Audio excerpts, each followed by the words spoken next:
Hello ಬನ್ನಿ ಸ್ನೇಹಿತರೆ, ನಾನಿವತ್ತು ತುಂಬ ಸಿಂಪಲ್ಲಾಗಿ ಚಿಕನ್ ಪಾಪ್ಕಾರ್ನ ಹೇಗೆ ಮಾಡೋದಂತ ತೋರಿಸ್ಕೊಡ್ತಾ ಇದ್ದೀನಿ. ಮೊದಲಿಗೆ ಬಂದು ನಾನು ಇಲ್ಲಿ ಸ್ಕಿನ್ ಅಂದರೆ ಬೋನ್ಲೆಸ್ ಚಿಕನ್ನ ತೊಗೊಂಡಿದ್ದೀನಿ. ತುಂಬ ಸಾಫ್ಟಾಗಿರೋ ಚಿಕನ್ನ ತೊಗೊಂಡಿದ್ದೀನಿ. ಚೆನ್ನಾಗಿ ವಾಶ್ ಮಾಡಿಕೊಂಡು ಚಿಕ್ಕ ಚಿಕ್ಕದಾಗಿ ಕಟ್ ಮಾಡ್ಕೊಂಡಿದ್ದೀನಿ. ರುಚಿಗೆ ತಕ್ಕಷ್ಟು ಉಪ್ಪು, ಖಾರದ ಪುಡಿ ಹಾಗೂ ಸ್ವಲ್ಪ ಶುಂಠಿ ಹಾಗೂ ಬೆಳ್ಳುಳ್ಳಿ ಪೇಸ್ಟನ್ನು ಹಾಕ್ಕೊಂಡು ಚೆನ್ನಾಗಿ ಮಿಕ್ಸ್ ಮಾಡ್ಕೊಳ್ತಾ ಇದ್ದೀನಿ. ಖಾರ ನಿಮಗೆ ಎಷ್ಟು ಬೇಕಷ್ಟು ನೋಡಿ ಹಾಕ್ಕೊಳ್ಳಿ. ನಂತರ ಚೆನ್ನಾಗಿ ಮಿಕ್ಸ್ ಮಾಡಿದಾದಮೇಲೆ ಅರ್ಧ ನಿಂಬೆಹಣ್ಣನ್ನು ಹಾಕ್ಕೊಳ್ತಾ ಇದ್ದೀನಿ. ನಂತರ ಚಿಕನ್ ಕಾಟೋ ಮಸಾಲವನ್ನು ಕೂಡ ಹಾಕ್ಕೊಂಡು ಚೆನ್ನಾಗಿ ಮಿಕ್ಸ್ ಮಾಡ್ಕೊಳ್ತಾ ಇದ್ದೀನಿ. ಖಂಡಿತವಾಗ್ಲೂ ನೀವು ಒಂದ್ಸಲ ಟ್ರೈ ಮಾಡಿ ನೋಡಿ. ಸೇಮ್ ನಿಮಗೆ KFC ಟೇಸ್ಟೇ ಬರುತ್ತೆ, ತುಂಬ ಚೆನ್ನಾಗಿರುತ್ತೆ. ಬಟ್ ಅದು ಬೋನಲ್ಲಿ ಮಾಡಿರ್ತಾರೆ ಚಿಕನ್ನ, ಬಟ್ ನಾನಿಲ್ಲಿ ಬೋನ್ಲೆಸ್ ಚಿಕನ್ ತೊಗೊಂಡು ಮಾಡಿದ್ದೀನಿ. ಅದನ್ನು ಸೈಡಲ್ಲಿ ಎತ್ತಿಟ್ರಿ ಒಂದು 10 ನಿಮಿಷ. ಈಗ ಒಂದು ಪ್ಲೇಟ್ಗೆ ನಾನು ಮೈದಾ ಹಿಟ್ಟನ್ನು ತೊಗೊಳ್ತಾ ಇದ್ದೀನಿ. ಹಾಗೆ 1 ಸ್ಪೂನ್ ಆಗುವಷ್ಟು ಪೆಪ್ಪರ್ ಪೌಡರ್ ಹಾಗೂ 1 ಸ್ಪೂನ್ ಆಗುವಷ್ಟು ಖಾರದ ಪುಡಿಯನ್ನು ಹಾಕ್ಕೊಂಡು ಚೆನ್ನಾಗಿ ಮಿಕ್ಸ್ ಮಾಡ್ಕೊಳ್ಳಿ. ನೀವು ನೋಡ್ತಿರ್ಬೋದು.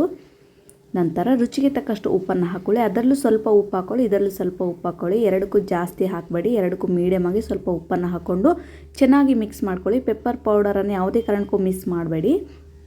ನಂತರ ನಾವೇನು ಆಗಲೇ ಎತ್ತಿಟ್ಟಿರ್ತೀವಲ್ವ, ಮಿಕ್ಸ್ ಮಾಡಿರ್ತೀವಲ್ವ ಚಿಕನ್ನ ತೊಗೊಂಡು ಇದರಲ್ಲಿ ಚೆನ್ನಾಗಿ ಡಿಪ್ ಮಾಡಬೇಕು. ಈ ಥರ ನೋಡಿ ಚೆನ್ನಾಗಿ ಅದಕ್ಕೆ ಮೈದಾ ಹಿಟ್ಟು ಚೆನ್ನಾಗಿ ಹತ್ತಬೇಕು. ಈ ಥರ ಮಾಡೋದ್ರಿಂದ ನಿಮಗೆ KFC ಮೇಲೆ ಯಾವ ಥರ ಪದರ್ ಇರುತ್ತೆ ಆ ಥರ ನಿಮಗೆ ಬರಬೇಕು ಅಂದರೆ, ಪಾಪ್ಕಾರ್ನ್ ಚಿಕನ್ ಬರಬೇಕು ಅಂದರೆ ನೀವು ಈ ಥರ ಮಿಕ್ಸ್ ಮಾಡಲೇಬೇಕು. ನಂತರ ನಾನು ಚೌಟ್ಗೆ ಇದನ್ನ ಹಾಕ್ಕೊಳ್ತಾ ಇದ್ದೀನಿ. ನೀವು ನೋಡ್ತಿರ್ಬೋದು. ಈ ಥರ ಹಾಕ್ಕೊಳ್ಳಿ. ಮೈದಾ ಹಿಟ್ಟು ಕೆಳಗಡೆ ಎಲ್ಲ ಎಕ್ಸ್ಟ್ರಾ ಮೈದಾ ಹಿಟ್ಟೆಲ್ಲ ಕೆಳಗಡೆ ಸೋಸುತ್ತೆ, ಅದು ಈ ಥರ ಹಾಕ್ಕೊಳ್ಳಿ. ನಂತರ ಈಗ ಒಂದು ಪಾತ್ರೆಗೆ ನೀರನ್ನು ಹಾಕ್ಕೊಳ್ತಾ ಇದ್ದೀನಿ. ನಾರ್ಮಲ್ ವಾಟರ್, ಏನು ಜಾಸ್ತಿ ಬಿಸಿ ಇರೋದು ಬೇಡ. ನಾರ್ಮಲ್ ವಾಟರ್ ಎಲ್ಲ ತೊಗೊಂಡು ಒಂದು ಸಲ ಅದ್ದಬೇಕು. ಇದರಲ್ಲಿ ನೋಡಿ ಈ ಥರ ಅದ್ದಬೇಕು, ಜಾಸ್ತಿ ಅದ್ದಬೇಡಿ, 1 ಟೈಮ್ ಅಷ್ಟೇ. ಎಲ್ಲ ಚೆನ್ನಾಗಿ ಒಂದೇ ಸಲ ನೆನಿಬೇಕು, ಆ ಥರ ಅದ್ದಬೇಕು. ಅದ್ದಿ ನಂತರ ನೆಕ್ಸ್ಟ್ ನಾವು ಫಸ್ಟಿಗೆ ಏನು ಮೈದಾ ಪೌಡರ್ ಇರುತ್ತಲ್ವ ಅದರಲ್ಲೇ ಮತ್ತೊಂದು ಸಲ ಚೆನ್ನಾಗಿ ಇದಕ್ಕೆ ಚಿಕನ್ಗೆ ಎಲ್ಲ ಚೆನ್ನಾಗಿ ಡಿಪ್ ಮಾಡ್ಬೇಕು. ನೀವು ಈ ಥರ ನೀವು ನೋಡ್ತಿರ್ಬೋದು. ಜಾಸ್ತಿ ನೀವು ಮೈದಾ ಹಿಟ್ಟು ಜಾಸ್ತಿ ಆಗಿದೆ ಅಂಥೇಳಿ ಚಿಕನ್ನ ಮೇಲೆಲ್ಲ ತೆಗಿಯೋಕ್ಕೆ ಹೋಗಬೇಡಿ. ಎಷ್ಟು ಮೈದಾ ಹಿಟ್ಟು ಅದಕ್ಕೆ ಚಿಕನ್ಗೆ ಹತ್ತುತ್ತೋ ಅಷ್ಟು ಪದರಾಗಿ ನಿಮಗೆ ಚಿಕನ್ ಪಾಪ್ಕಾರ್ನ್ ಕೂಡ ರೆಡಿಯಾಗುತ್ತೆ. ನೋಡಿ ಈ ಥರ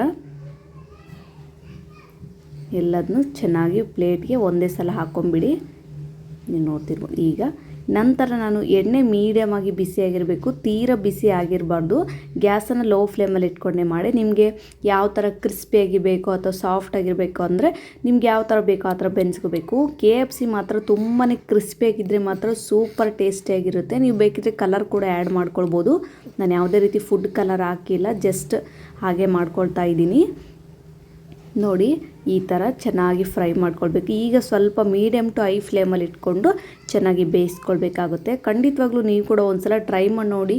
ಹೊರಗಡೆ ಹೋಗಿ KFC ತಿನ್ನೋದಕ್ಕಿಂತ ಈ ಥರ ಮನೆಯಲ್ಲೇ ಮಾಡಿದರೆ ಸೇಮ್ ನಿಮಗೆ KFC ಟೇಸ್ಟೇ ಬರುತ್ತೆ. ನಿಜವಾಗ್ಲೂ ಒಂದ್ಸಲ ಟ್ರೈ ಮಾಡಿ ನೋಡಿ. ನನಗೆ ಹೇಗಿತ್ತು ಅಂತ ಕಾಮೆಂಟ್ ಮೂಲಕ ನೀವು ತಿಳಿಸಿ. ನೋಡಿ ಎಷ್ಟು ಕ್ರಿಸ್ಪಿಯಾಗಿ ಬಂದಿದೆ ಅಂತ.